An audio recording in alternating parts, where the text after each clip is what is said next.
kartu punyaan mertua saya udah 1 tahun lebih ini nggak keluar. Tadi pagi ini dicek sama saya ada saldo 200.000, berarti 1 paket ya Pak. Tapi nggak bisa keluar ini. Terus saya tuh langsung ke BNI, nanya di BNI. Tadi kata BNI kartu ini bagus, terus nomor PIN nggak masalah. Tadi saya pulang dicek lagi ke e-warung, jadi gagal, nggak ada saldoan. Padahal awalnya ada 1 paket. Iya, padahal awalnya ada 1 paket. Dan kata BNI ini bagus. Kata BNI gitu ya? ini bagus, ini kartu teh nggak ada masalah, nggak ada kendala ini kartu nih. Dari BNI. Oh, jadi permasalahan itu seperti itu Bu ya? Iya. Itu udah 1 tahun ya belum 1 keluar? tahun nggak keluar ini.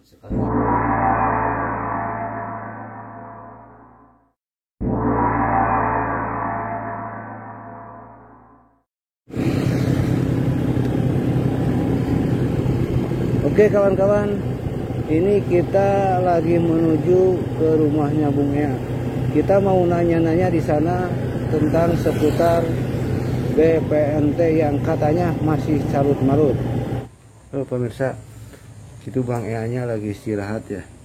Halo Bang Ea. Salam. Gimana, sehat? Alhamdulillah Pak, sehat. Izin mau nanya-nanya boleh nggak? Boleh. Saya ganti baju dulu sebentar ya. Oke, siap. Biar Makasih rapi. Bung ya. Yuk, makasih. Kang, di dalam BPNT yang sudah viral di sosial media, katanya banyak carut-marut. Carut-marutnya seperti apa dan apa sebabnya? Yang terjadi di sini penyaluran BPNT tidak sesuai mekanisme yang diatur oleh Permensos nomor 20. Kenapa? Karena teknis di lapangan yang saya lihat kemarin, dari mulai komoditi, dari mulai penyaluran, teknis penyaluran, sampai diterima di masyarakat, bahkan komoditi tersendiri pun sangat tidak sesuai dengan apa yang sudah diatur oleh Pedoman Umum Permensos nomor 20. Seperti itu Pak. Emang secara fisik apa yang terjadi? KPM sendiri tidak bisa memilih komoditinya tersendiri, bahkan cenderung dipaketkan dari mulai komoditi hewani, protein hewani, protein nabati, bahkan sampai beras pun KPM tidak pernah diberi keleluasaan untuk memilih. Adapun teknis penggesekan tersendiri, KPM juga cenderung tidak pernah diberi edukasi oleh pihak-pihak terkait. Kenapa saya berbicara seperti itu? Karena memang di kenyataannya KPM yang dekat jadi jauh, bahkan yang jauh semakin jauh, jadi tidak sesuai dengan apa yang sudah dicantumkan oleh aturan Permensos nomor 20 yang saya tahu, karena saya selalu membaca seperti itu Pak. Ini misalkan ada KPM gitu, sudah digesek, uangnya sudah ada begitu ya. Itu kapan harus dibelanjakan dan harus di mana dibelanjakan? Apakah di warung terdekat, atau di warung, boleh di warung yang lebih jauh dari warung yang biasanya? Memang KPM itu berhak belanja kemana, di mana maupun mau dia belanja, karena memang teknisnya sudah diatur oleh peraturan Bank Himbara yang ada di daerah itu, yang sudah ditunjuk oleh pemerintah terkait untuk menyalurkan penyaluran BPNT yang ada di wilayah. seperti itu. Terus di mekanisme penyalurannya masyarakat terlalu diarahkan sehingga masyarakat sendiri tidak tahu uang yang dikeluarkan berapa, sedangkan kan diatur oleh peraturan. Masyarakat itu kan harus tahu, seharusnya kan di warung yang sudah ditunjuk oleh mitra pemerintah, contoh seperti warung tersebut dipilih oleh pemerintah, sudah diberi rekomendasi untuk menyalurkan BPNT, diharuskan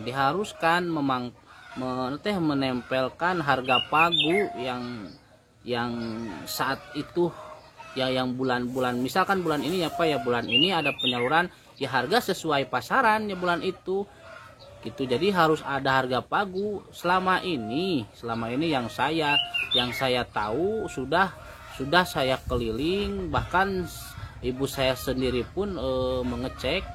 Saya menanyakan, ini harga pagu beras ataupun komoditi lain seperti telur, daging berapa, saya tanya. Mereka tidak menjawab. Kadang saya ngeri, Pak, ngelihat KPM yang ada di wilayah saya ini seperti dieksploitasi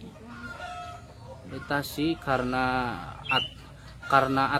saya tidak tahu, atau memang mereka tidak paham aturan, pihak-pihak terkait, atau memang mereka tahu tapi tidak memakai. Karena yang saya baca sendiri di peraturan Kemensos nomor 20 sudah dijelaskan alur mekanisme penggesekan seperti apa, alur mekanisme penyalurannya di bab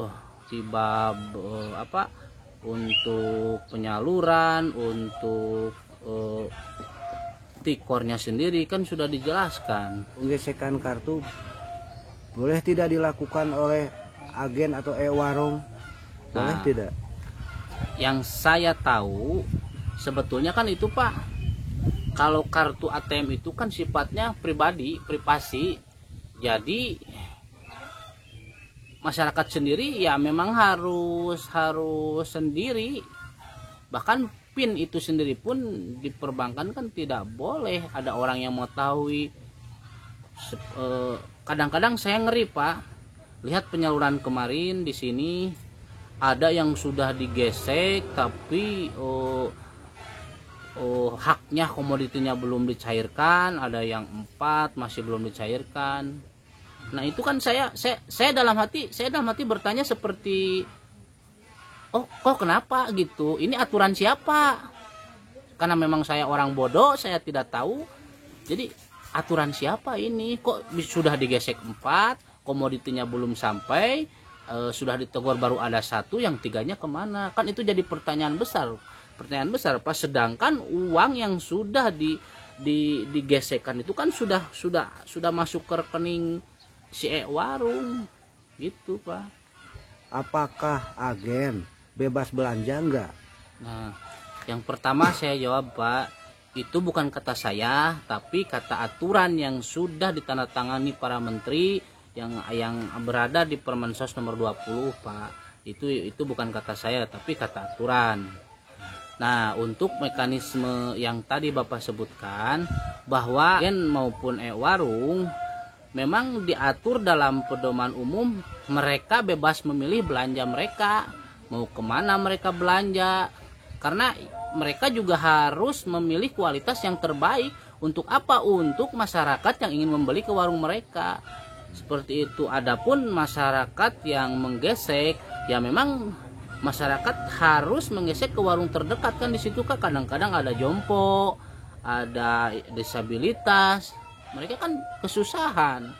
Aturannya kan jangan sampai ada tambahan pembayaran untuk mereka mengongkos ke yang jauh, Pak. Buat apa ada aturan harus agen terdekat? Kalau memang teknis pelaksanaannya mereka kadang-kadang disilangkan, Pak. Ada yang orang sini ke sana, ada orang sana ke sini. Kan itu sudah, ya saya tidak tahu itu aturan mekanisme seperti apa. Siapa yang membuatnya? Bahkan saya sendiri pun tidak tahu memang apakah memang pihak yang mana yang bertanggung jawab tentang masalah ini ataupun pihak yang mana saya kurang mengerti Pak, kurang paham. Cuman yang saya baca, yang saya tahu, yang saya pelajari memang seperti itu. Kan di situ ada aturan untuk Permensos nomor 28, Permensos nomor 20, kan di situ sudah demikian rupa, demikian para ahli-ahli itu sudah mengkaji itu. Kalau menurut saya tidak bisa menyimpulkan pemikiran mereka karena itu bukan hak saya. Cuman yang saya tahu, kalau memang mereka tidak tahu, kok bisa? Karena mereka di bidang itu kan Pak. Tapi kalau memang mereka tahu, kenapa juga aturannya tidak dipakai seperti itu Pak? Ada kartu yang kosong udah 1 tahun, udah sekian bulan, itu tugas siapa sebenarnya? Untuk membenarkannya, untuk membetulkannya. Yang saya baca sih Pak di Permensos nomor 28 ya, kan ada pihak daripada TKSK dijelaskan di situ. Mereka punya 3 fungsi, 1 administrasi, 2 fasilitas, yang ketiga pendampingan. Mungkin saya juga kurang tahu juga ya, mungkin ya yang kartu yang kosong, yang tidak dapat dari 1 bulan tidak dapat, kan bagian mereka Pak, itu bagian pekerjaan mereka. Entah siapalah, entah pendamping ataupun TKSK, saya juga kurang paham itu alurnya seperti apa. Cuman yang saya baca di Kemensos nomor 28 itu kan Permensos nomor 28 itu alur teknisnya itu Pak. Itu yang saya tahu, yang saya pahami seperti itu. Pak, ada tidak misalkan intimidasi, penekanan yang Bapak temukan di lapangan? Misalkan ada masyarakat yang kritis lalu sedikit diancam. Banyak Pak, banyak. Itu bukan orang lain, tapi keluarga saya sendiri mengalami seperti itu. Banyak, bahkan ibu saya sendiri sampai menangis. Kan ibu saya itu menentukan pilihan belanjanya, karena memang saya memberitahu ibu, mama, bahwa mama harus belanja itu memilih. Tapi kan ketika ada perkumpulan pendamping daripada pendamping PKH, pendamping itulah, saya kurang tahu. Mereka kan berbicaranya seolah-olah yang beri bantuan itu mereka, padahal kan yang memberi bantuan itu kan pemerintah. Iya, pemerintah. Seperti mereka sendiri, kalau nggak nurut kan gitu bicaranya. Saya punya saksinya, siap saya dibawa, karena itu keluarga saya sendiri, bahkan orang lain juga siap gitu Pak. Kalau memang perlu bukti ataupun saksi de facto dan de jure-nya Pak. Karena ibu saya seperti ini, kalau tidak nurut sudah keluar saja. Sedangkan kan di aturan BPNT dijelaskan yang berhak menerima ataupun yang berhak mengundurkan diri kan secara hati nuraninya mereka mengundurkan diri, terus mereka menolak. Aturan kan seperti terus mereka pindah transmigrasi kemana, itu kan aturan sebenarnya. Tapi mereka seolah-olah kayak mereka yang ngasih gitu. Itu kan kasihan Pak. Saya kasihan. Presiden itu kan baik untuk supaya program ini berjalan dengan lancar. Di bawahnya seperti ini Pak. Kadang saya miris gitu Pak. Kasihan sama presiden yang benar-benar sayang sama rakyatnya, tapi di bawah seperti itu. Tolonglah saya kepada Bu Menteri juga, tolonglah ke kota kami, Bu, lihat Bu, di sini sudah parah Bu. Ibu bisa melihat sendiri. Misalkan ada pendamping atau TKSK yang jadi supplier juga, itu bagaimana, boleh tidak? Tidak boleh, dijelaskan. Bahkan pendamping sendiri pun tidak boleh ikut campur dalam mengatur adanya alur komoditi. Mereka kan fungsinya di pengawasan. Mereka fungsinya kan kalau misal ada warga yang belum menerima haknya, contoh kartu digesek sudah 4 tapi dikasih 1, nah itu mereka turun. Itu yang seharusnya mereka turun. Kok kemana 3 lagi? Bukan kita yang ngobrol, saya makan masyarakat yang tidak tahu apa-apa. Kan mereka yang punya fungsinya seperti itu. Tapi kan seolah-olah sekarang mereka itu bisu. Saya kan bertanya di hati saya, ada apa? Karena tanya besar Pak. katanya ada potongan-potongan seperti misalkan dari KPM itu dipotong berapa, terus ada pihak kelurahan infak sekian, ke kecamatan infak sekian. Apakah itu betul Pak, ada infak? Saya tahu memang di sini ada bahkan saya kan tetangga pengurus juga, tetangga RT, bahkan ada yang berbicara ada yang sekian ngasih judulnya untuk apa, untuk infak gitu Pak. Beras yang bagaimana yang diharuskan diberikan kepada KPM? Ya menurut saya sih yang diatur oleh Permensos nomor 20 kan sudah dijelaskan harga harus sesuai dengan harga pasar, kan ada head, berikut kualitas gitu. Kalau memang kualitasnya premium ya masyarakat, kalau memang pagu harga kualitas premium ya memang ya harusnya masyarakat kan mendapatkan barang premium karena mereka membeli, bukan minta gitu Pak. Intinya gini Pak, intinya di agen manapun, di warung manapun saya tidak melihat adanya dipangplangkan harga pagu itu. Cuman saya pernah lihat sekali, cuman nggak ada lagi gitu sampai saat ini. Tapi nggak di semua warung, di salah satu warung saya pernah lihat, cuman sekarang sudah tidak ada lagi. Nah itu yang menjadi pertanyaan besar untuk masyarakat, untuk warga, untuk KPM tersendiri. Kenapa? Karena memang KPM kan sebelum membeli kan harus tahu dulu barang berapa supaya tidak menjaga tidak adanya kecurangan-kecurangan seperti itu Pak. Itu Pak, kembali ya ke hal yang beras dan komoditi. Apakah betul banyak potongan atau masalah beras itu sesuai enggak dengan pagu yang tadi Bapak bilang? Kalau berbicara sesuai Pak, Bapak bisa menghitung sendiri, bahkan masyarakat luas bisa menghitung sendiri. Itu uang di dalam 200.000 ya, bisa menghitung sendiri harga beras 13.000, beras 13 kilo, telur sendiri kemarin 11, ada yang 12, terus daging 4 on, terus apel 3 biji. Ya silakan Bapak bisa menghitung sendiri, masyarakat sudah pintar, kalkulator banyak kan Pak. Uang rakyat yang dari pemerintah di BPNT ya 200.000 tadi kata Bapak, itu dibelanjakannya jadi boleh kapan saja gitu Pak, ketika uang itu sudah masuk. Kalau misalkan masyarakat berkehendak seperti itu tapi pihak warung atau supplier dan lain-lain tidak mengizinkan, apakah termasuk pelanggaran berapa? Oh pelanggaran Pak, karena kenapa orang KPM-nya sendiri yang punya duit kok mereka yang atur? Kan seperti itu, KPM kan yang punya duit, masa mereka yang atur? KPM asal yang tercantum di pedoman umum, kan di pedoman umum dijelaskan harus ada protein nabati, protein hewani, sayuran, terus protein semacam beras, sagu gitu Pak. Bisa protein hewaninya masyarakat bosan sama daging ayam, kan bisa meminta daging yang lain, ikan kah, daging sapi kah, hak mereka dong, mereka yang punya uang. Cuma notabene-nya di sini di tempat saya Pak, memang kadang-kadang seragam, semua agen maupun warung mereka seragam sama, jadi tidak pernah menanyakan KPM hari ini ingin apa, bulan ini ingin apa, tidak pernah.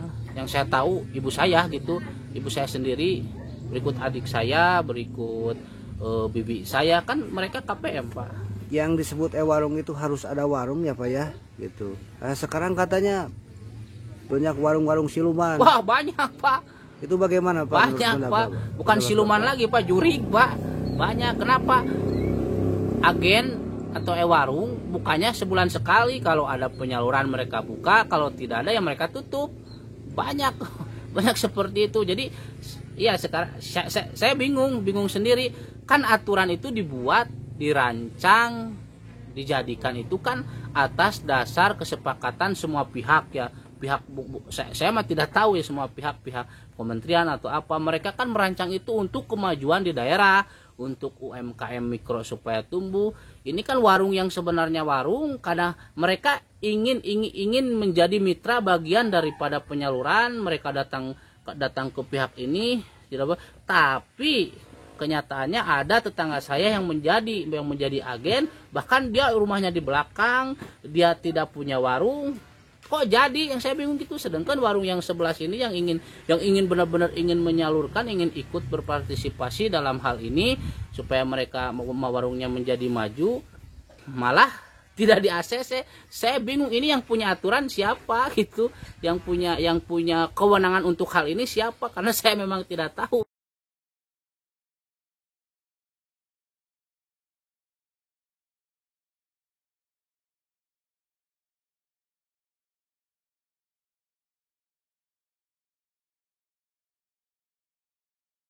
Dua butir itu kali satu orang, kali berapa ribu penerima manfaat yang ada di wilayah, Pak. Sudah berapa ton? Kalau memang ada pejabat di wilayah berbicara seperti itu, kenapa Bapak Presiden saja untuk membagikan kartu KKS dari mulai turun gunung, naik gunung, turun gunung lagi, naik gunung lagi, untuk apa? Agar masyarakat penerima yang layak untuk menerima. Ini di pejabat setempat, pejabat wilayah berbicara seperti itu, sama saja dengan mengacaukan program presiden yang seperti itu mah, Pak. Seharusnya kan mereka itu pejabat kan punya sifat ulil amri, Pak. Ulil amri, kepemimpinan, mengayomi, Pak. Itu Pak, harapan Bapak kepada pemerintah daerah, pemerintah provinsi, dan lebih atasnya ke pemerintah pusat seperti ke Ibu Menteri, ini harapannya bagaimana? Harapan saya sih, Pak, khususnya saya pribadi dan keluarga yang memang saya kurang mampu, Pak. Harapannya ini ya, mekanisme penyaluran ini, Pak, entah pihak siapalah, saya tidak tahu, Dinsoskah, TKSK barangkali, pendampingkah, saya tidak tahu. Saya mohon agar mekanismenya untuk kepentingan masyarakat lah, supaya masyarakat jadi nyaman, jadi dekat, mereka memilih komoditi dengan layak.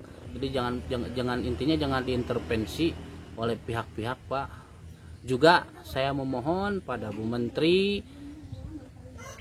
ya lihatlah kami di sini seperti ini. Kadang saya menangis sendiri, Pak, dalam hati. Ini kok dijadikan rakyat miskin itu kok dijadikan dieksploitasi